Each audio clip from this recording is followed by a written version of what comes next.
Hello, everyone, and welcome back to another episode of Elevate with C&M Coaching. My name's Maggie. Thank you so much for joining us here today. So, I was just going through my list of podcast topics, and I cannot believe that I have not done a topic on calling internet leads and like basic overall follow up. So, I thought let's talk about that today. And that'll kind of help me help a lot of people who are always asking questions about lead follow up because how you follow up with your leads and when you follow up with your leads does make a big difference and impact your ability to sell X amount of cars. So let's talk about what we want to do when we have fresh leads. So first, let's establish what do we consider a fresh lead.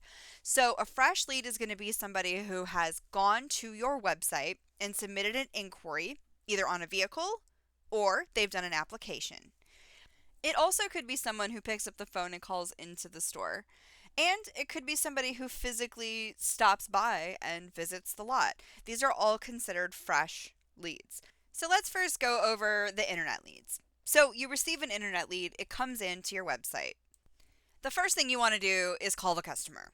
That's always going to be step one. Now, there's a lot of debate about calling versus texting, and I did a podcast on this a while ago. You will never change my mind that calling the customer first is your best path. I'm not saying that people don't want to buy cars via text. I'm saying your best bet at creating a relationship, establishing rapport, getting information out of the customer, and really creating that first stepping stone into a sale is going to happen much easier via phone than it is via text.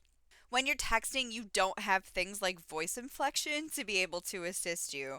And everybody knows that words and emotions can get twisted via text. It's really easy for somebody to think that you are being negative when you're not, or just totally misunderstand or misinterpret tone via text. So let's use the phone. So ideally, call your customer within 15 minutes. Now, obviously, the sooner you call them, the better. I want you to think about yourself as a consumer. When you're buying something, how do you do it? What's the first thing that you usually do? For me, I go to Google and I'm going to look at the place of business. I'm going to look at their Google reviews. I'm going to look at their hours, their address. I'm probably going to look at a couple of pictures. So be mindful of those things when you build your own Google page. Make sure that the reviews that are there aren't awful. And if they are, that you've responded to them professionally. Make sure you have nice photos, professional photos, and make sure they look good and inviting, and that your place of business looks like a place that you personally would want to walk into and buy a car from. You know, I've been to all kinds of dealerships. I've been to ones that are in trailers. I've been to big fancy ones. The number one Chevrolet dealership in Ohio. I've been there where it's like you walk in and you feel like you're in a really fancy shopping mall. So make sure that if you have photos that they look pretty good. You don't want pictures of, junk cars parked out front, your lawn isn't mowed, things like that. Keep them professional. And then look at your website itself. So again, pretend you're a consumer. Go to your website, look at your inventory, and then think about what happens when you yourself personally want to buy a car. If you're going to submit a request for information, you're partially committed at this point. You're taking that leap to share your personal contact information with a third party, in this case, a dealership. What happens after you submit that inquiry? Do you just like throw your phone across the room and walk away? Do you go take a nap? Like, what are we doing afterwards? Most of the time, we're back to Google and searching something else. Or we're still on the same website looking at other things, like maybe an About Us tab, looking over the staff that might be there, additional inventory, reviewing the application, frequently asked questions, addresses, hours, things like that. So what this tells you is that most likely if you call that customer within 5 minutes, they're still going to have their phone in their hand, or they're still going to be sitting at their desk or their laptop or their tablet looking over your website. So the faster you call, the better, obviously. Once you get that customer on the phone, use that first opportunity to really nail it. We really don't want to have to make a bunch of follow-up phone calls, and if you handle the first call correctly, you shouldn't have to. But what happens if that person doesn't answer? Leave them a message. So, the first thing that you're going to want to do is leave a good, clear voicemail. There's a few things I recommend doing during voicemails, and I did do another podcast on this, but I'll briefly go over them. The first is clearly indicate who you're looking to speak with, your name, and where you're calling from. The second thing is state some reason for calling. I received your inquiry and I wanted to connect with you. I received your inquiry and I have some questions for you. I'm like to help you regarding the inquiry we received. Something along those lines. Give them a reason of why you're calling, but don't answer the questions. If their question was, "What's the mileage on this truck?" Don't leave a voicemail with that information. Otherwise, you're literally creating no reason for them to need to call you back. After you've indicated why you've called, leave your contact information.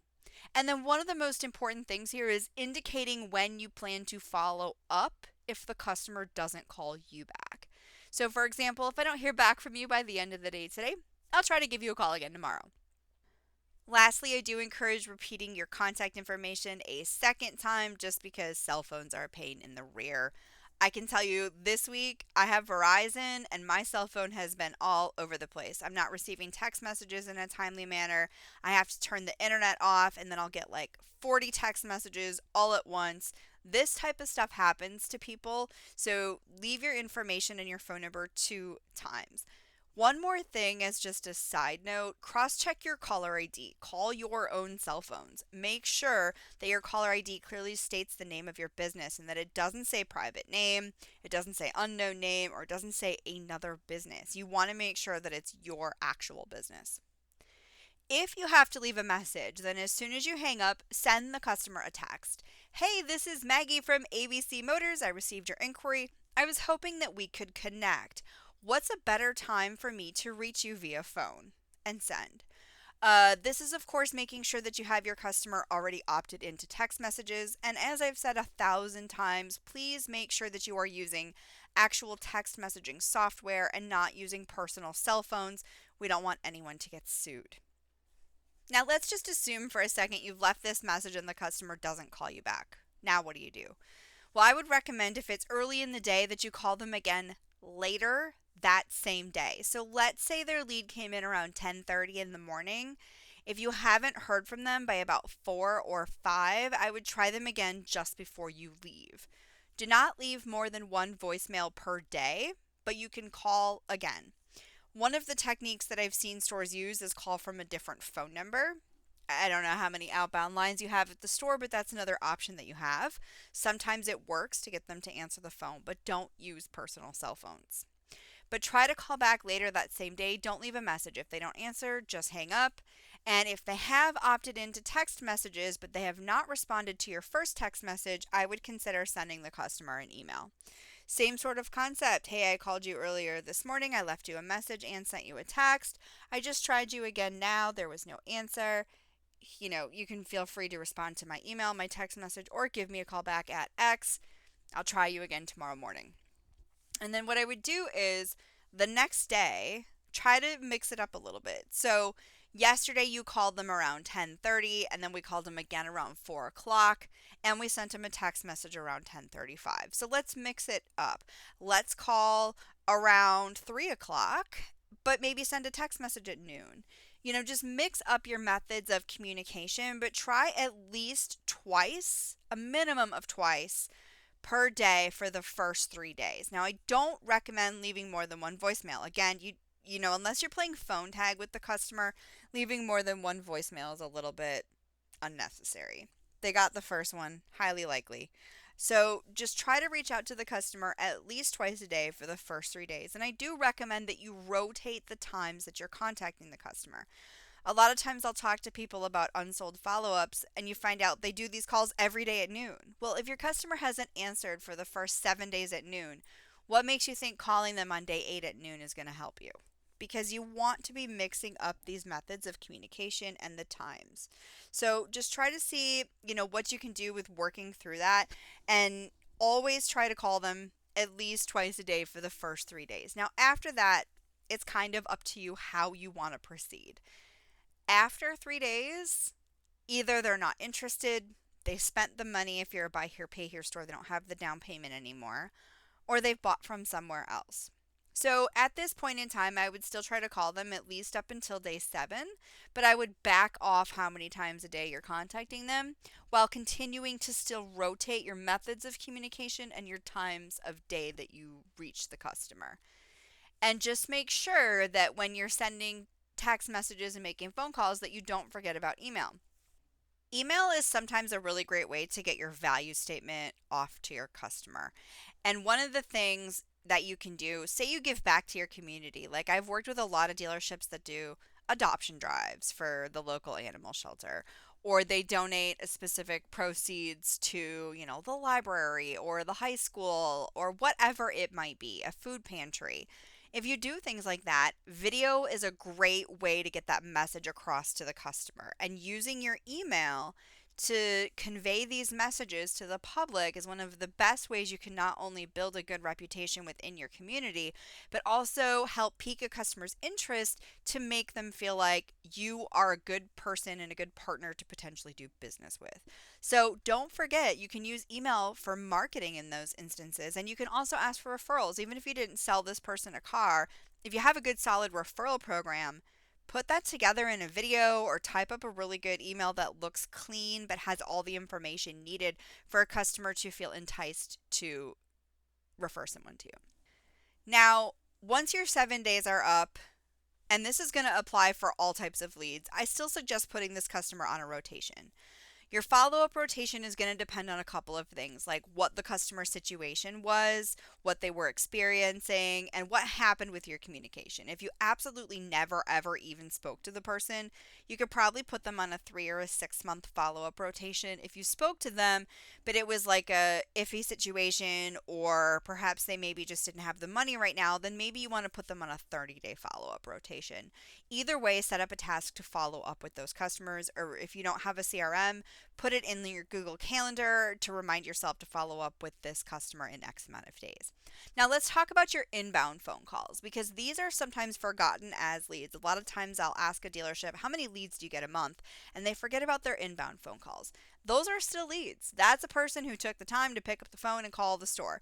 These leads are harder to convert than internet leads, because in this situation you essentially have zero information on the customer. You don't have first name, last name, phone number. You're going to have to work a little bit harder to get these customers to trust you enough to give you their contact information. Don't just go for it. Don't ask for contact information in the first 30 seconds of an inbound call.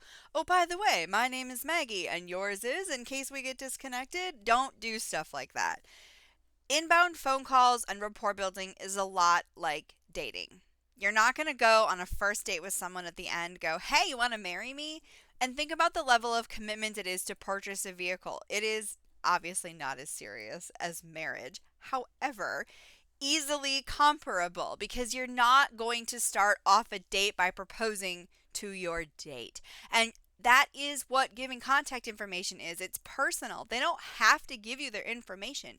It's your job to create a reason for them to feel comfortable enough to provide the information to you willingly. That is where rapport building comes in. Check out my podcast on that, because there's a lot of great information there on how to do this. But if you handle this first phone call correctly, you should have a lot less follow-up calls. But sometimes it doesn't work out. Sometimes we try all of our objection handling techniques, and no matter what we do, we can't get the customer to commit to an appointment. That's normal. It's okay. It's going to happen. So what do?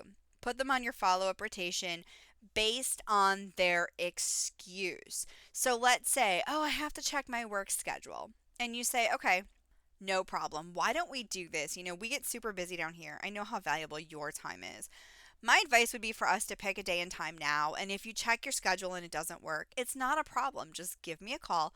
I'll find you a better day and time. I do have openings today or tomorrow, which is most likely going to work. And the customer goes, you know what? I'd rather just call you back. No problem. Let me shoot you a text message with my contact information. Again, my name is Maggie. And what we can do is go ahead and follow up from there. So this is a scenario where your customer has pushed back on your tentative. You've asked twice for the appointment. You've done all the right things and they still don't want it. So what would you do? Well, at the very end of the call, after you've given out your contact info, you've confirmed their email, you've discussed where the dealership is located, because again, remember, a lot of these people just show up even after they decline your appointment. Then you're going to establish follow-up. So say something like, okay, Gina, so once again, you're going to go ahead and give me a call after you have checked your schedule. If I don't hear back from you by the end of the day tomorrow, I'll just try to give you a call and kind of see where things are at in your process. I look forward to talking to you tomorrow and I hope you have a great rest of your day. Something like that. Then set yourself a task to call the customer tomorrow, maybe 3 o'clock, 4 o'clock, somewhere towards the end of the day. Then you also have the option around noon, if you haven't heard from them, to shoot a text. Hey Gina, this is Maggie from ABC Motors. Just wondering if you had a chance to check your schedule. If so, let me know what day and time might work best for you. Otherwise, I'll give you a call a little bit later today.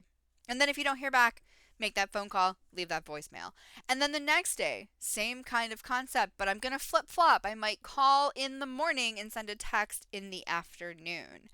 At the end of that second day, if I still haven't heard back, I'm going to do it one more day. And then after that, I'm going to put them onto a daily follow-up rotation until their lead hits the 7-day mark.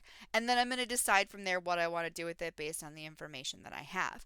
Just remember, when you do outbound unsold follow-up calls, you always want to have new information for the customer. So don't just call and be like, hey, what's up? Obviously, you want to have new information. I am not a fan of asking if you're still in the market for a vehicle. In fact, I have heard fresh internet lead phone calls. Like, they're calling the customer within 5 minutes of the lead and they go, are you still in the market for a vehicle? Well, of course you are. So don't say that. Instead, I like to say, how's your vehicle search going? But make it personal. Hey, Gina, this is Maggie calling from ABC Motors. We spoke last Wednesday. Hi, yeah, I was calling to see how is your vehicle search going? Pause. This is going to give the customer the opportunity to tell you what's happening in their situation, if they've purchased, etc., and then you can control the conversation from there. Are you still in the market for a vehicle is a yes or no question. You have boxed yourself in. We're not trying to do that. We're trying to open things up so we can figure out how to help this customer. Now, the third type of lead you're going to get are those people that walk in but don't buy. And this happens quite a bit. So what you really want to try to make sure that you do with these particular customers is try to figure out at that point in time what the actual objection is. When they walk off the lot, why didn't they buy? Is it financially related? Maybe you guys just didn't mesh well. And in that case, I would try to find another salesperson to help or get your sales manager involved so we can still make the sale and get the deal done. But what was it that prevented us from selling the car? Maybe we didn't offer them enough for their trade. Either way, always try to find a solution before you pick up the phone and call the customer. That way, when you get them on the phone, you can easily go over the different options and solutions that you have. This way you can say something like, hey, Gina, this is Maggie calling from ABC Motors. When you were here in the office last Wednesday, you were looking at our 2017 Camry. How is your vehicle search going? And then let the customer respond. If they say, oh, I was really into it, but I didn't have enough money down, we can say, well, we do have additional options available, etc., etc. There's always a reason to contact the customer. And if you don't have one off the top of your head, then work on trying to create one because it is possible for us to do that.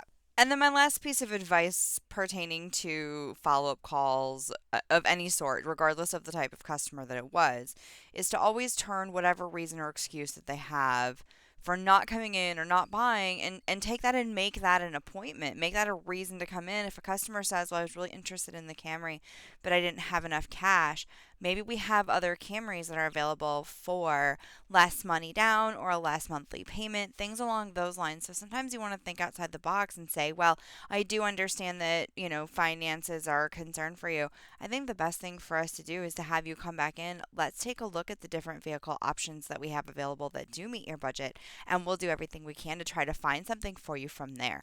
Because a lot of times that doesn't happen. Customer service does tend to get lost kind of in the mix, especially during a follow-up situation, because we kind of forget about the fact that we want to still try to woo this customer or date them, if you will, in an aspect of trying to still say to them, look, these are the reasons why you want to buy something from us, and these are the reasons why you should come in and take a look at what we have to offer. So I just think all too often we forget about paying attention to the customer's needs and then finding what their issue is and then providing a solution for it, because that's what sales is. That's what selling a car is all about, is helping the customer determine what issues they're experiencing now and how we can fix that, how we can solve their problems.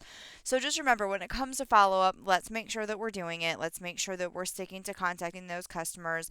Mix up your times of days that you're contacting them and do heavy follow up for the first week or so. And then after that, you can kind of taper off. The first 3 days are really when you want to try to call them at least twice a day. Only leave one message, as I said before, and really do everything that you can to use text, email, and the phone to your advantage to help you get what you need from the customer, which is a sale in most cases.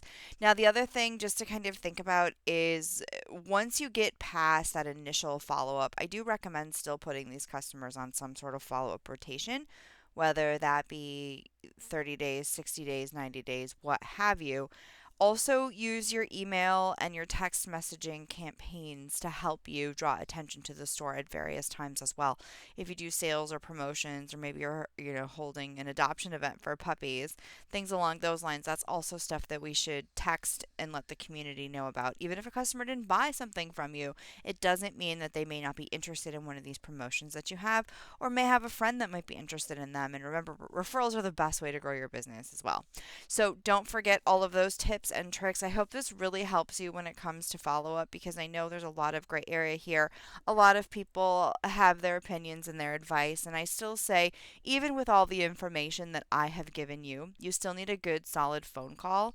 And in addition to that, I still think you should do what works best for your business, because every demographic is going to be just a little bit different along with every area. So depending on where you live, geographically it's going to matter as well.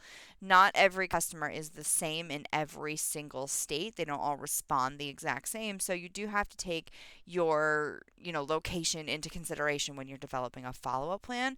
And there's nobody that says you have to do just one thing. You can try different things at any time to help you get the message across to your customer that you're here to help. And then when you find something that works, stick with it.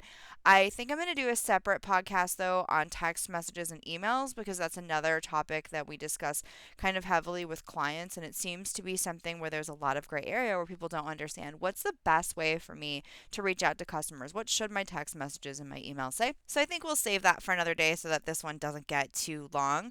I just want to remind you that Compliance Unleashed is coming up. It is going to be May 20th through the 22nd at the Embassy Suites at the DFW Airport North. So make sure that you are there. There's a lot of great speakers. Melanie, my dear friend Melanie Goldman, is going to be there, and she is going to be speaking. I'm going to be speaking with Richard, which I'm super excited about.